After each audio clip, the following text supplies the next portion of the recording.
Hey, how's it going? Okay, this is take two. Let me let you have a look at my signs there. Oops, what am I doing? I feel like I'm making it more shadowy. I know it's kind of dark in here. Sorry about that. I just don't want a bright light on. Anyway, I guess I have like so many things on my mind. I don't know which one to talk about, and I'm not sure if I should try to smoosh it all together, because I wrote a piece and I'm not sure like if I should leave it in like whole. I almost feel like part of it is unrelated to the rest of it, but in an oblique way, I guess. It's all kind of about the same thing. Well, I guess before I start talking about that,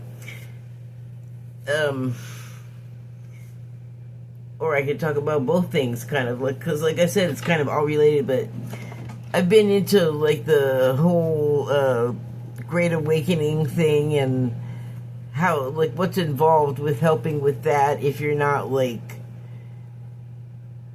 you know, an official of the Galactic Federation. You're not some, like, officer in some capacity, and you're just a person. And I mean, you know, they always say, just by virtue of being here on the planet at this time, living, and that's it, really, is really all that's required of anyone, I think. But some people can do more, are motivated to do more. And so a lot of varied slots get filled, all sort of working toward the same goal. So, I don't know, I do my part, you know, I feel like, and so, and I'm glad I have, like I have been doing, like, self-directed study, trying to, like, better understand the stuff that's talked about in the teachings, you know. And so, something that they talk about a lot is, like, for example, post-eclipse or full moon energies. And there is a lot of, that's such a, like, umbrella term, but I don't really have a better one for you now, like, to just get this across. But there just are so many, like, good intentions, encouragement, love feelings just being sent at us from all directions. I mean, if you think about space, well, which way is north? Which way is up out there?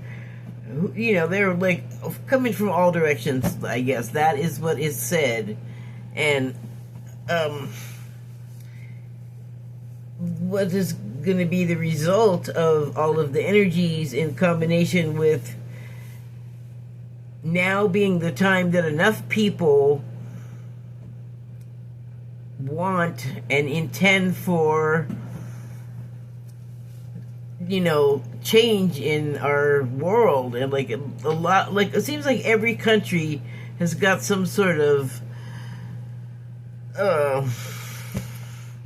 unrest, like civil unrest.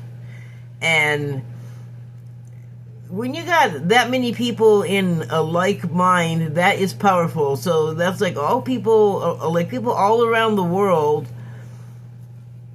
like unhappy with leadership, unhappy with, okay, yeah, so I'm just gonna read it.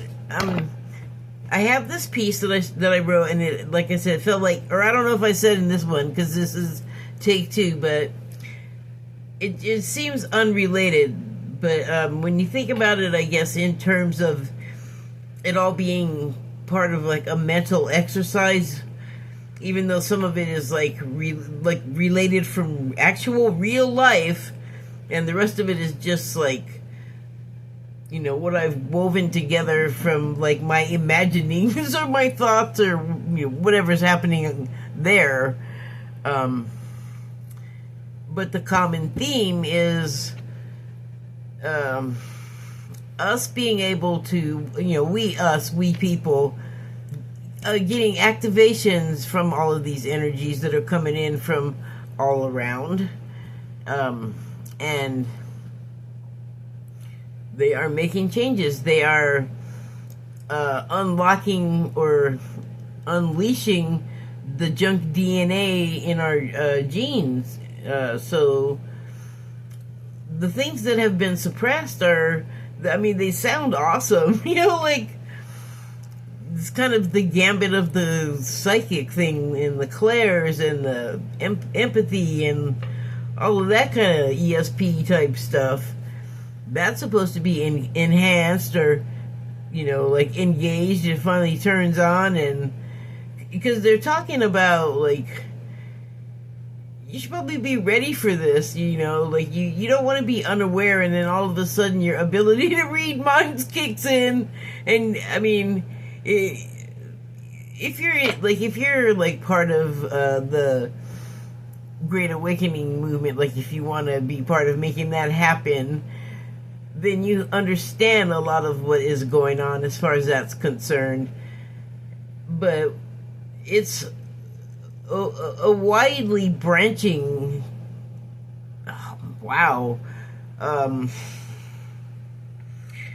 event. I don't even feel like covers it well, but that's what I got. But it's just something on an enormous scale, and it will and is affecting all of us. It will be, or it already has started to affect all of us. And so for so many reasons, that's gonna kind of be a shock to some people.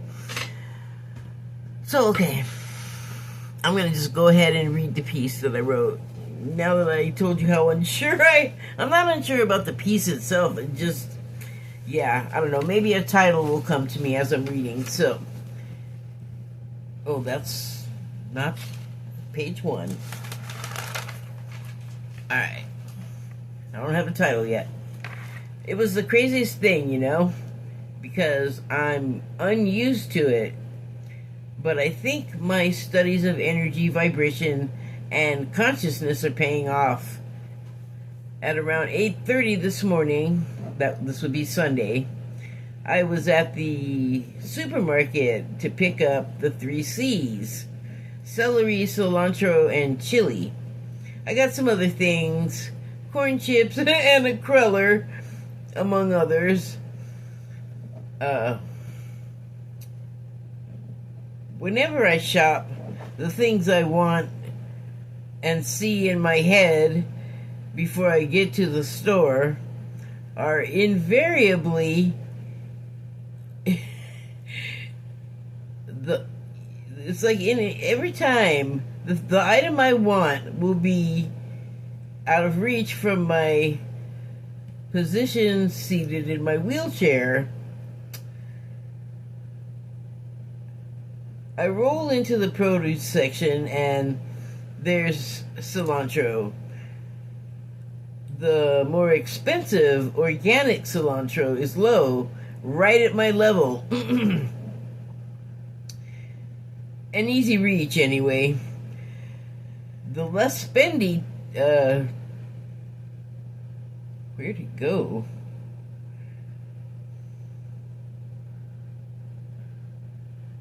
The less spendy, toxic, regular cilantro was at the top spot. I never like to stand in the produce section. There's no close shelf. Like if you're in the regular aisles, the shelf is right, like the stuff is right there on the edge of the shelf. The edge of the shelf is there, which you can hold on to. There's multiple edges of shelf.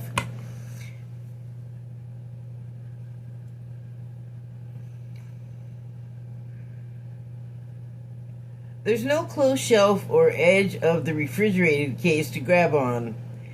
It's all down and back and up high, with water sprinkles in random areas on the floor. floor because of the automatic mist system.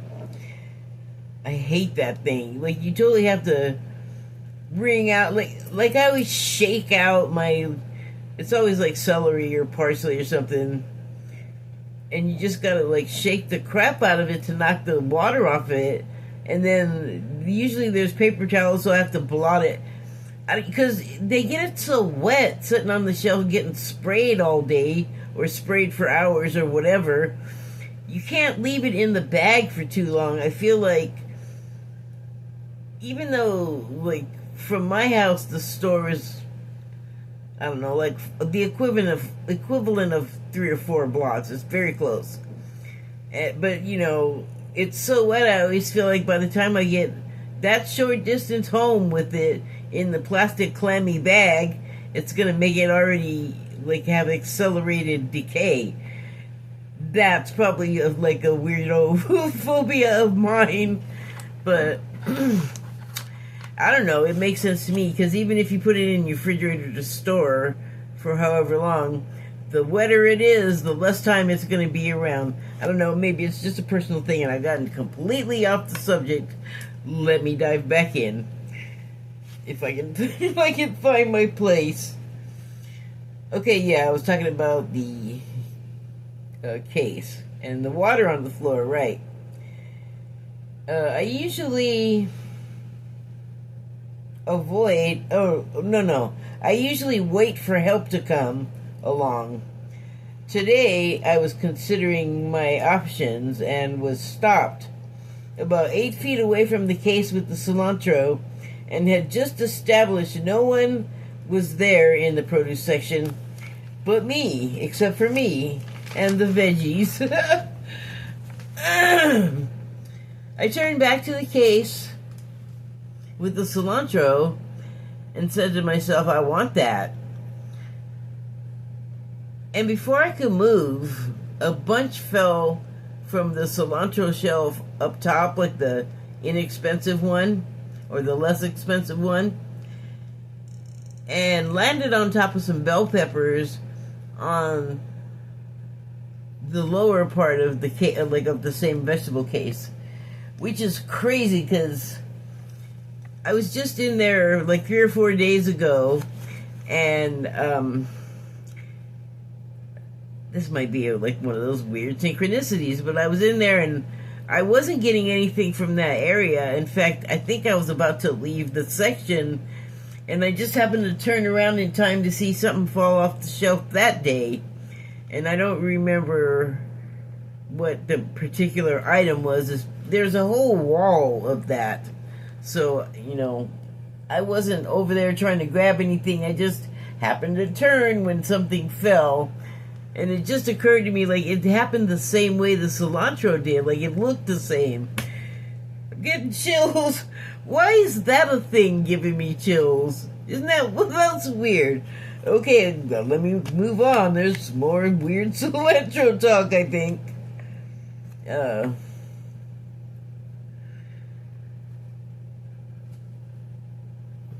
Okay, so before I could move, a bunch fell from the cilantro and landed on top of some bell peppers on the lower part of the case. I went over and grabbed it and said, thanks. Like, thanks. That worked out. So, okay. It was a nice bunch. Fat, fresh leaves and no slimies or yellow ones. It was perfect. I thought, did I do that? It's a joke a little bit, sure, but did I do that? It's not the first time lately that some piece of luck sort of fell in my lap. Like, little things, not like, you know, just little things like the box. I talk about this all the time. I get this box donated to me, and I just had COVID. Like, I finally tested negative and am starting to feel normal again. And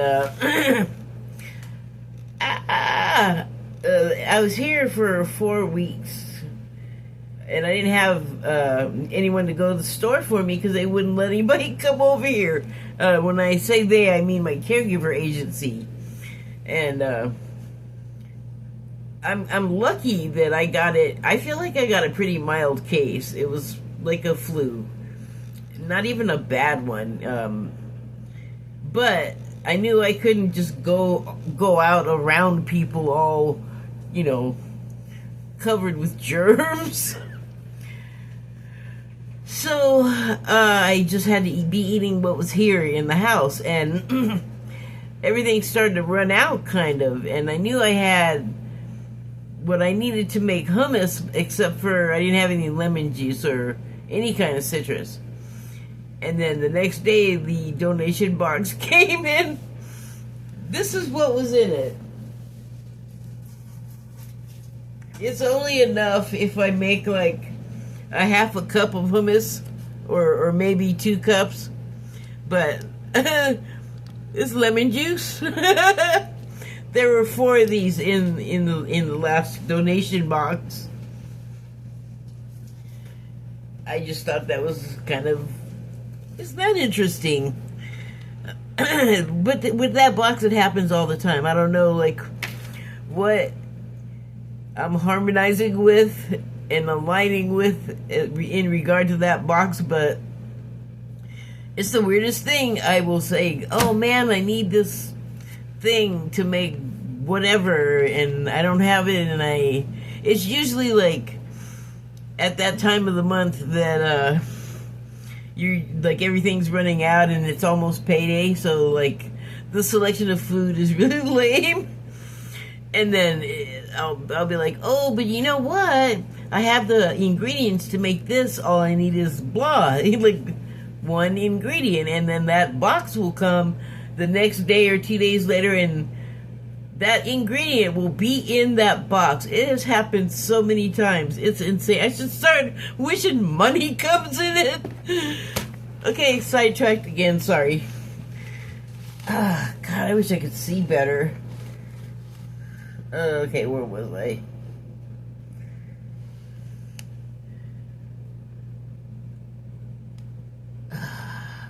Oh, right. Did I do that?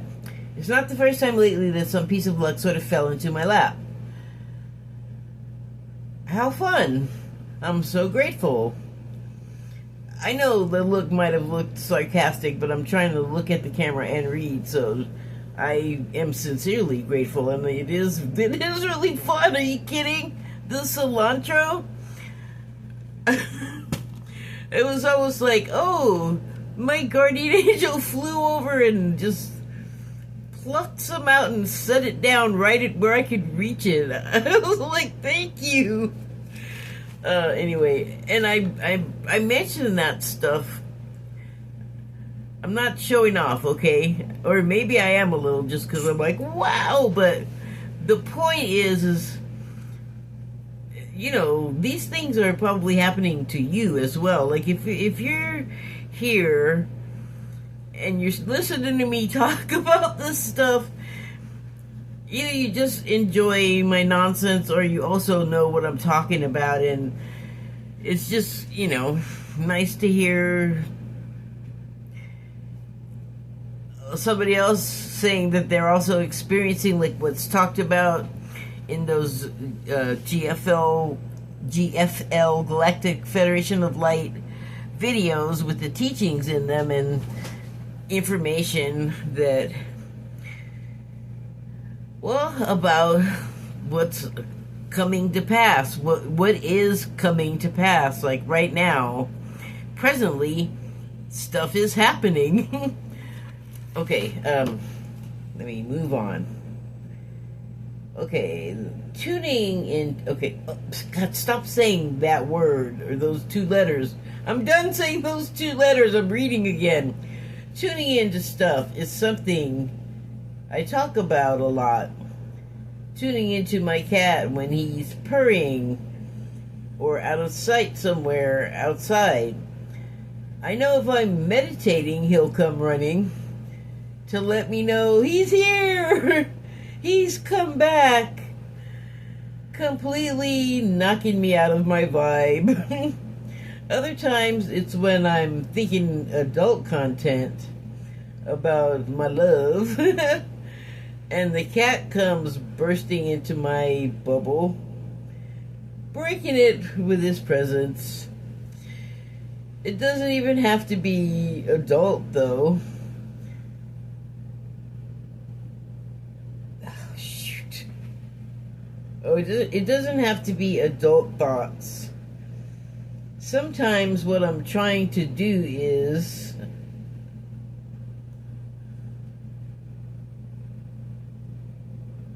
tune into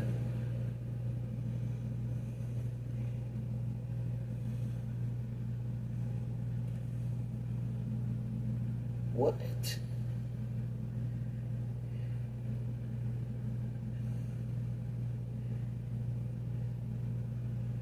Something in it. Oh, anything. God. Anything. Good Lord. Sometimes what I'm trying to tune into is anything and everything, even though there is no try, only do. So I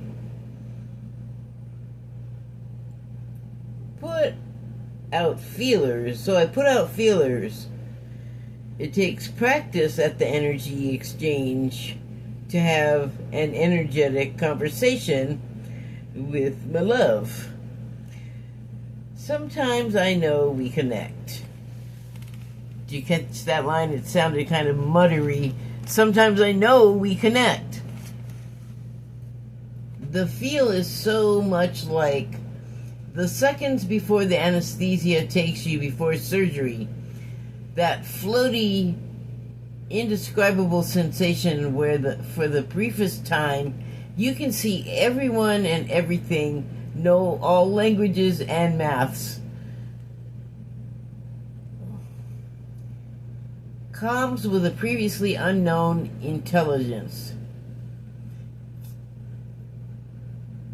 We harmonize with because they are probably should have put a period in there at some point. Comms with a previously unknown intelligence we harmonize with because they are questing for something on the ethereal plane too. Then, as soon as you comprehend it, it all just poofs away like it was never there. So you get like this flash of brilliance for a second, or it could be like a different feeling, but it's just that sort of twilight space between waking and asleep. And you don't have to be like anesthetized for it to feel that way. Like, just sort of maybe it's like going to the astral plane for a second. Maybe that's what it feels like, because I feel like if I go there, it's when I'm asleep. Or sometimes when I'm meditating, something happens where I jerk out of something and like come back to myself, and it's not sleep. I know that I didn't fall asleep. I know when I've been asleep, and this is not sleeping. Okay, I can calm down. Hold on. I'll find my place and start again. I gotta turn on the overhead light. I cannot see.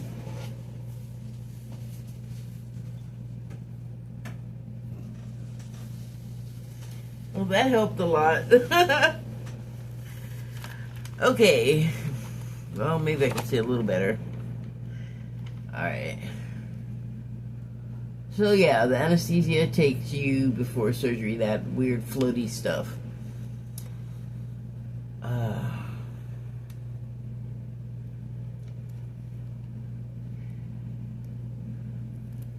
If you're like me, if like me, you want to elevate your vibration to 5D more, why not?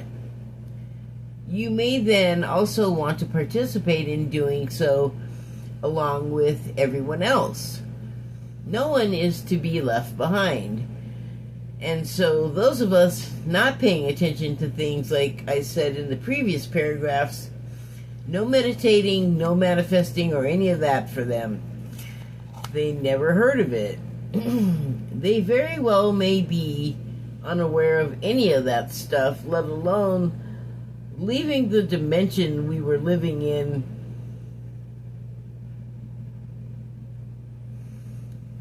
for an endless Valhalla type experience without the fight, feast, or rapid turnabout to do it all again.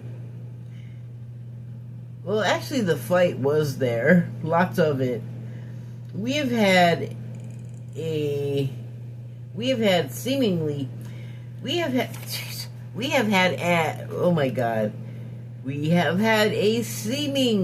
endless cycle of violence. Good Lord, in our history, we have had a seemingly endless cycle of violence. I know I got tired of it. It's too pervasive. Cruelty, greed, violence, and an utter loathing for anything remotely resembling compassion. Dude, that sucks.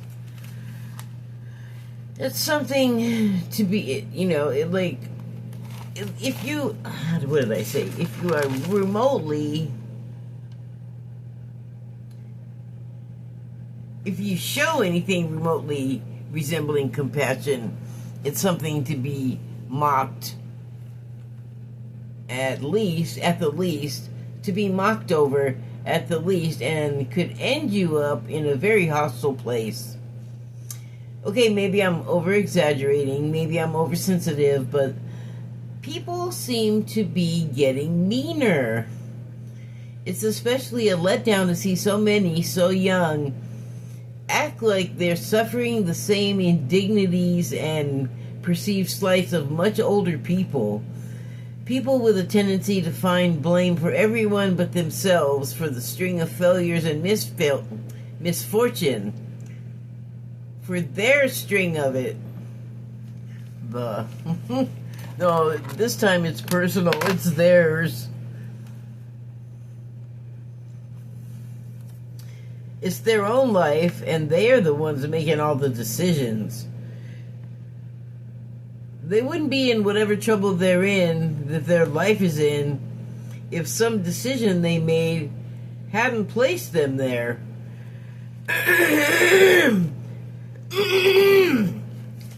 Oh my.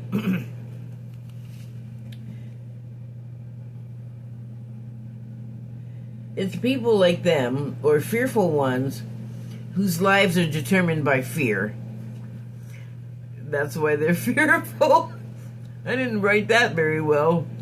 They are some of the most likely people to be surprised and caught unawares. Likely still in a 3D mindset that doesn't leave much room for change.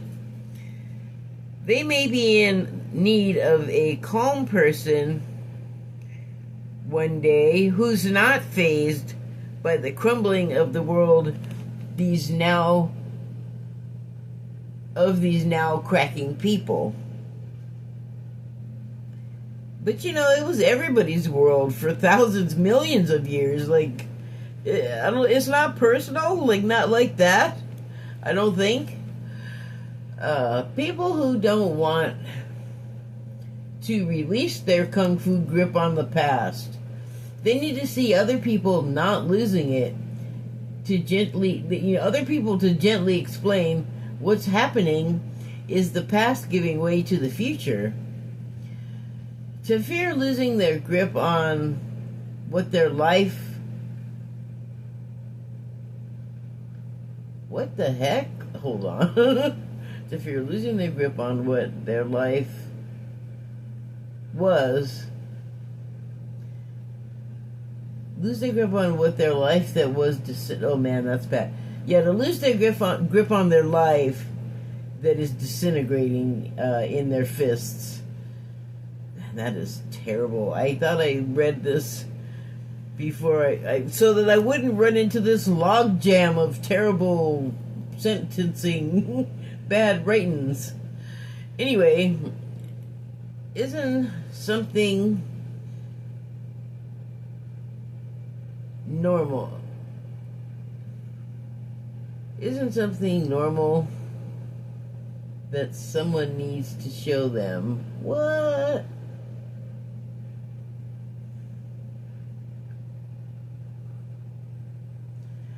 Someone needs to show them that fear creates resistance. It'll block out new information, including the part about who gets all the goodies and gets to be in charge of things at the start. It's not the old way anymore. There's no need to compete. Everything you need shows up when you need it. It's not going to be what they're used to. People won't behave the way they did in the old way. The energy they would have expended in the old way was predatory and uncaring of the negative impact their behavior left in its wake. That was normal. It's now... that was normal. In the now... It's in the now way. Oh, in the new way. Good Lord. That was normal. In the new way, it's non-existent. Well, see, that just ran into such a, pile up at the end. Let me just try that last sentence one more time.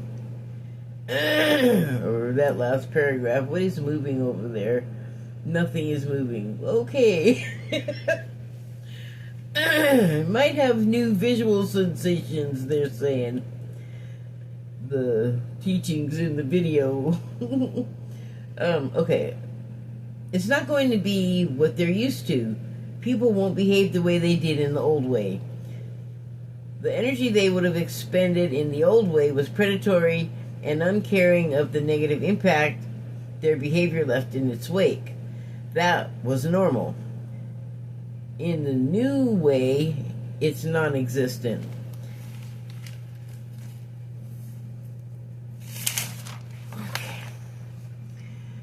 They will have to learn to shed a lot of now useless beliefs and behaviors. The cooperative way is now the plan. Not rule, rigid, and exclusive. No one's left out. Everyone's needs met as much as we can. That, I feel, is the direction consciousness is heading us toward. We have to figure out a balance between rich people who think they're entitled to everything but aren't. How can they still retain wealth and not destroy economies and people with far less in the way of funds? Both camps are dependent upon each other.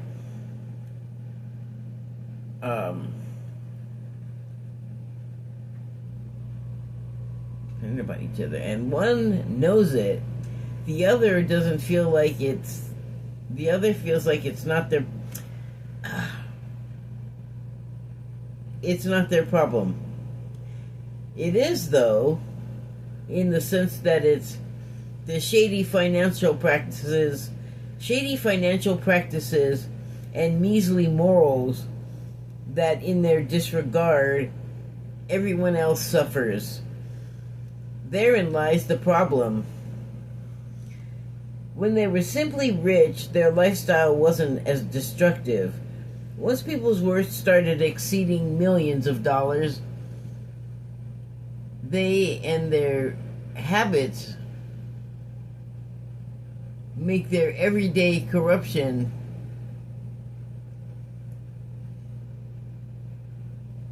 because you can't get rich without it, kicked into hyperdrive. So the millionaires, they and their habits make their everyday corruption because you can't get rich without it, the corruption. Oh, that wasn't a period. Because you can't get rich without it, kicked into overdrive. Ooh, okay, that was not really that bad of a sentence structure. Sorry I'm mumbling. I didn't say anything. worth hearing. The tone of the class and they that aspire to it. Okay, now I lost the sentence completely. Yeah, I messed up putting the "you can't get rich without it" in there. Just messed up the rhythm. But the millionaires, before they started getting a billion with a B, were less destructive. Now they're just like, and it seems like the meanness and the discompassionate lack of feelings has gotten worse as they've gotten richer, because I'm just speculating, but once you already bought everything, what else is left? Apparently, making the lives of the people in the classes below you miserable. I think that, like spoiled children, they just want more and more and more, because now they don't know what else to do. They've done like everything there is to do here, and that's why I'm always like, get in them rockets and go somewhere else. Do your wealthy guy terribleness there with each other. Go be with people you like. You hate the poors. Just go. Sorry, now I'm ranting. Where am I? Okay. The tone of the class and they that aspire to it. That is part of the other.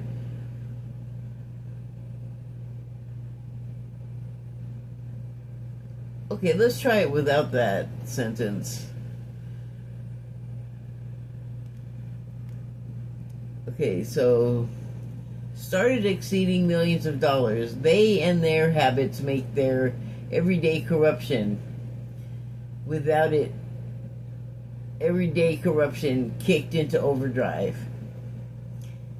You can't get rich without it. There, I should have put it at the end. That makes better sense. Where am I? Dang it. Everyone got colder and meaner. And I swear I think it came with hyper wealth. Because now they can't relate to anybody. I think that's bullshit. I don't think your money, like, if your money was that powerful, then you would be able to take it with you when you died. So that's just, like, no. Sorry, my brain is still like syrup, I guess, from the COVID. Especially if you aren't also fancy like them. That the colder and meaner, especially if you're not like them. Although I think they treat each other pretty bad, so no loss. It's really paradoxical. The very people who toil in the industries of the wealthy care for their families in homes and in health care. They keep us fed too, from field to table. They, us, me at one time. I don't work these days. The building from scratch sounds like it'll be great. I'm really optimistic. What will be hard for people is making that transition from one D to the next D. That's when calm people who can calm others will explain. It'll be quite the conversation for folks. More like talk therapy with many return visits. For those who'd rather stay 3D,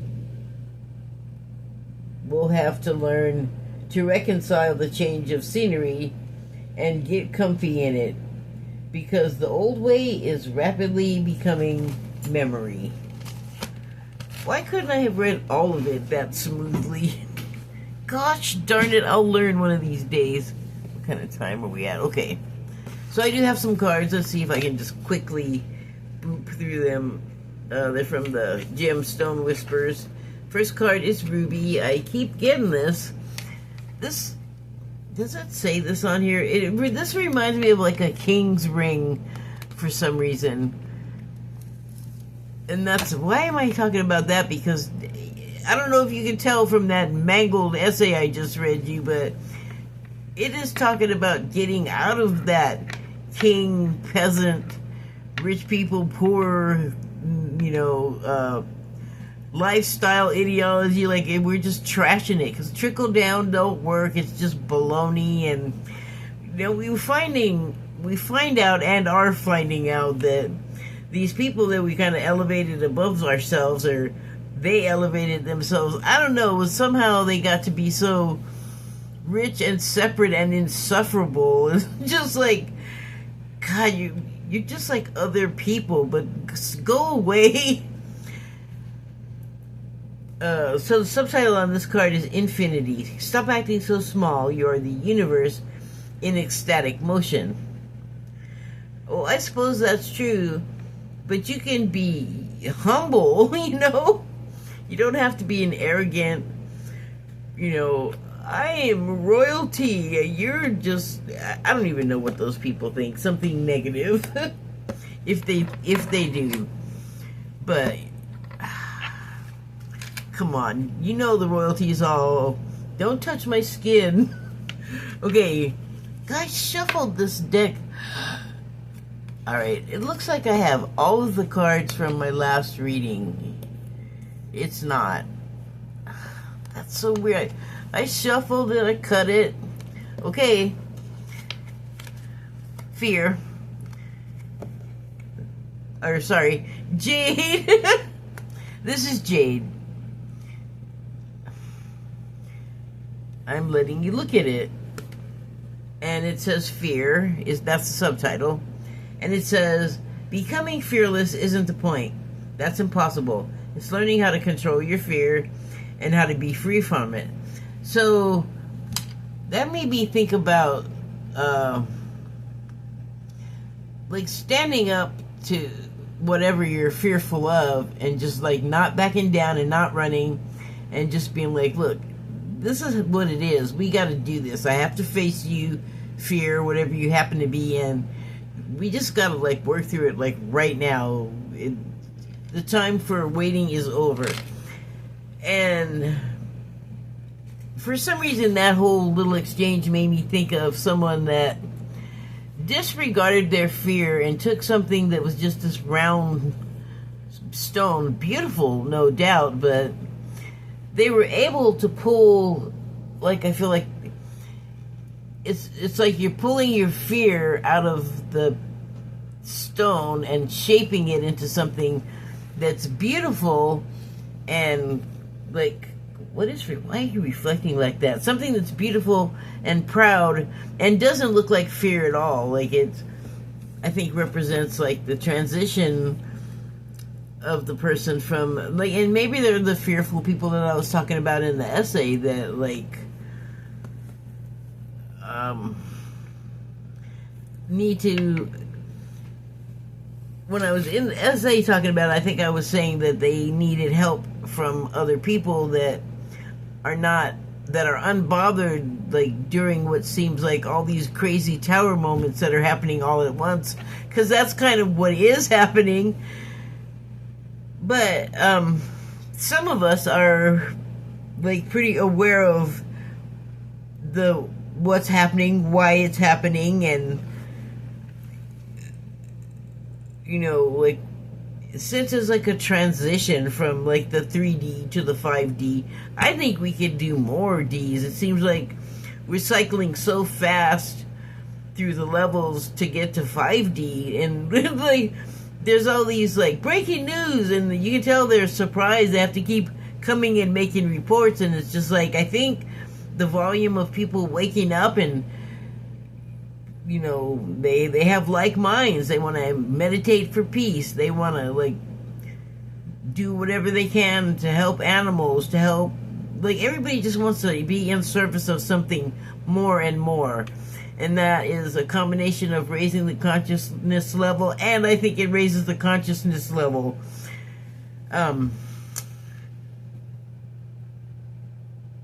So it's easier not to be afraid. And then if you're a part of it too, you know, it's like you start off fearful and then you pull yourself out of the fear that you have inside yourself and pull something beautiful out of it. Oh, I barely have any water.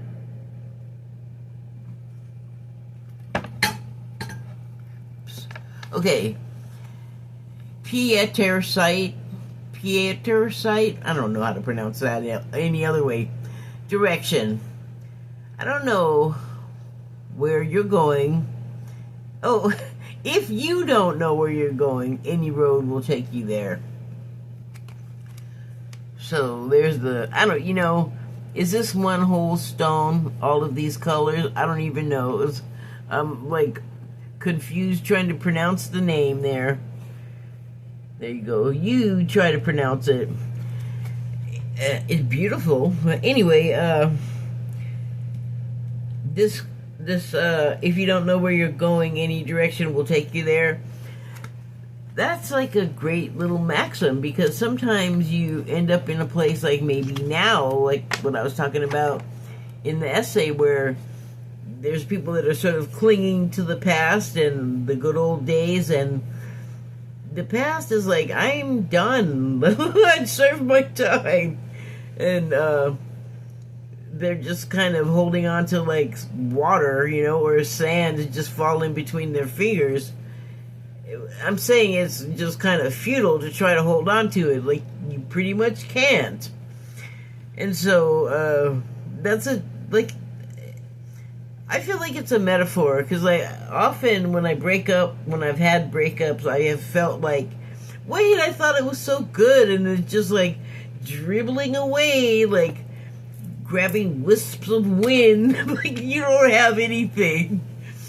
And so, I don't know, now I probably confused what I was going to say, but if you are like in this sort of mid space, like I want to say liminal, but I'm just not really sure what it means. But you're in this space where everything's unformed. You can't get information because everyone's uninformed. Like, we won't know what to tell you until the next thing happens. So it's like this waiting space, this anxious space, or restless, like that. Like, you just have the energy of like, I want to do whatever. Like, I want to hurry up and do it. That's how I was feeling the other day, actually. But the anxiety in not in my case, but what I was just talking about is, I think, something that would come from, like, it would be fear again, because it'd be hard to break out of it, because you'd been doing it for a long time in your life, and here reincarnations happen on this channel. we take those serious. And so you would have had many of them, because you wouldn't be in the particular life that you're in unless you hadn't been prepared, prepared, made ready beforehand many times over in order to be able to deal with the circumstances. And so the unstable circumstances. And so, yeah, I mean, in a case like that, of course, any way you go is going to be the right way, because you didn't have anywhere picked out, or the place where you want to pick something out might not have even been there. Like, it's just very nebulous, and everything's moving along. Like, things could change. This room could be completely different in 5 hours. But the point is like, as rattled as you may feel, as lost as you may feel, there's still some place to step. So once you just it's like taking that first step, you started on your way, I think is what that is about. And then, making that step like you're walking out of the outside edge of a tornado, and you just got beat all the heck, walking through it with debris. Why did I go there? Now it's got all big again, but that would be a very confusing place to come out of in there. Everything would be just mangled and a mess. Like, all of the stuff that would have been there, like all of the takeout places and whatever, gasoline, what do you call those? I haven't had a car in so long. A gas station. But yeah, the storm ruined it. So you step out and you're like, okay, there's nothing. That is literally, whichever way I go, eventually I'm going to run into something. I think that's what that card's energy, that is what that card's energy is. Wow, that was, okay, I can move out of that one. Okay, sorry, I'm having like a weird chill situation. Okay, Hematite. That's this card. Look at that darkness. It looks like dried crude oil or like fossilized crude oil. I think I have some somewhere. The subtitle of this card is Devil. Hell is empty and all of the devils are here. Now see, that for me, and this is something that's on my mind a lot too, and that is, what exactly is evil? Like, what is the devil? What is demons? I think, and then I have since found later that other people also think, so I might be on to something, but I think that when there's evil and we're like possessed or something, I think it's a co-creation. I think that it's part of your life blueprint from before you were born, and so you might not remember that you agreed to it right away. It might take many years. It might even take a couple of lifetimes. But I think that we create a space that is conducive for something that in our minds we would call evil, and that evil would look a certain way and behave a certain way because that's how our mind shaped it. And there's a general consensus among everyone that these things are like, yes, that's scary, and sure, that looks like a demon, I'll go along with that. I don't know how the procedure sounds. I don't know if it's that casual or whatever, but I'm just making a mock-up so I can try and like express what I'm wanting to say here. But the people that get possessed or start doing evil things or are just evil and like can't stop, or sometimes it's physiological, and then other times there's no detectable reason for it. They're just that way. And you when someone's like that hardcore of a violent individual, high casualty creating individual, you just kind of you gotta stay away from that person. I don't think that's what I was gonna say. But okay, so yeah, I think like the evil is something that enters you because you are like upset or some sort of trauma has happened, and it's created an opening somehow for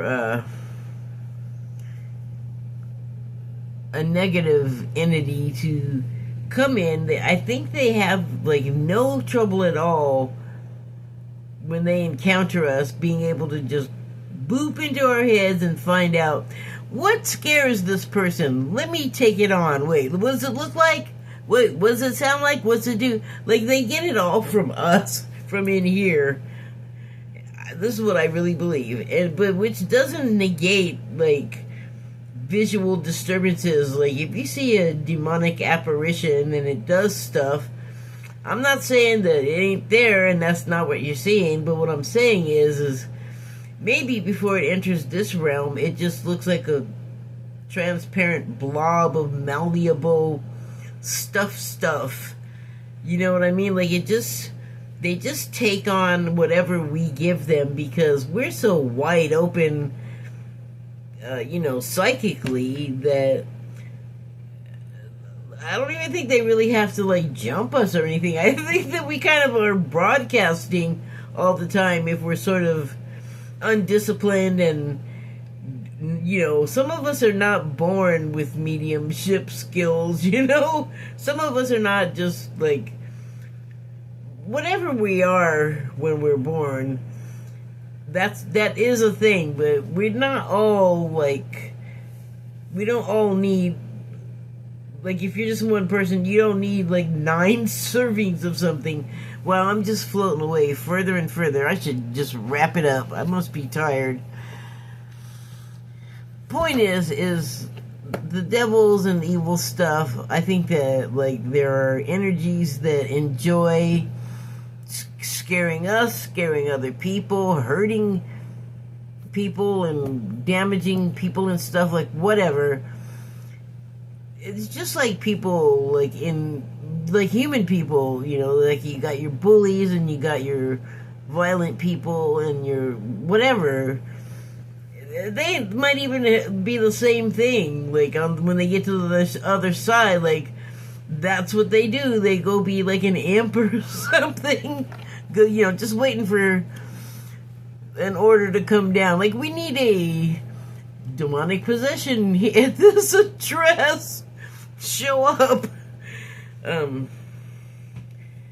But yeah, it's a collaboration because like they can do the sort of paranormal stuff, and then you have like the source material. Okay, last card is Chrysoprase, and it looks like milky jade, but there's no sculpting out of this one. There's just sort of the, I don't know, I mean, you could even say there's some sort of like lizard baby or something in there, like frozen in, fossilized like amber. Amber is amber colored though. And this is Chrysoprase. The subtitle on this card is Perspective. The difference between hope and despair is a different way of telling stories from the same facts. God, that almost sounds like what I was just talking about, but slightly different. Like, here's the story. But this person, from their perspective, would see it different from you and your perspective. And our perspectives are shaped by, like, locational proximity, or, nature and nurture, and just whatever comes in between in your life. Like, so many things shape us. And so,